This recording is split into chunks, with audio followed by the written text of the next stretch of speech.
Tinicum is an area that's a time warp, where the rest of this whole area between Washington, Philadelphia, New York, Boston has been developing like crazy. Somehow time passed by Tinicum. I moved here 25 years ago when Tinicum was pretty wild. It reminded me of my childhood home in New Jersey, but that place is now overrun by development, and when I found this place I couldn't believe that it still was here and survived this long. I thought it was a safe place to move and would become our retirement home eventually. And then I started hearing that things were not all as they might be.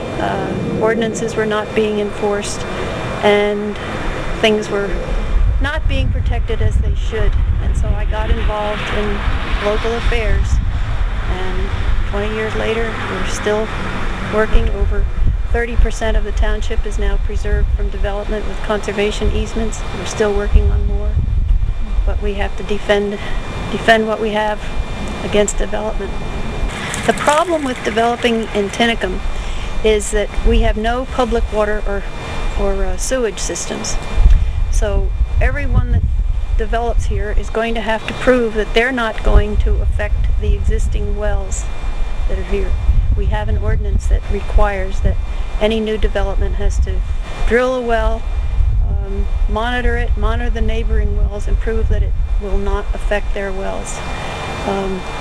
That's our main problem, protect our water. We have a very fragile water system. People who live here are perfectly happy to drive 10 miles down the road to get the groceries or whatever, or 20 miles to go for clothing or whatever. They move here because this is country. And if they move up here and then suddenly want a convenience store, convenience everything, it's just not going to work. We don't have room for that.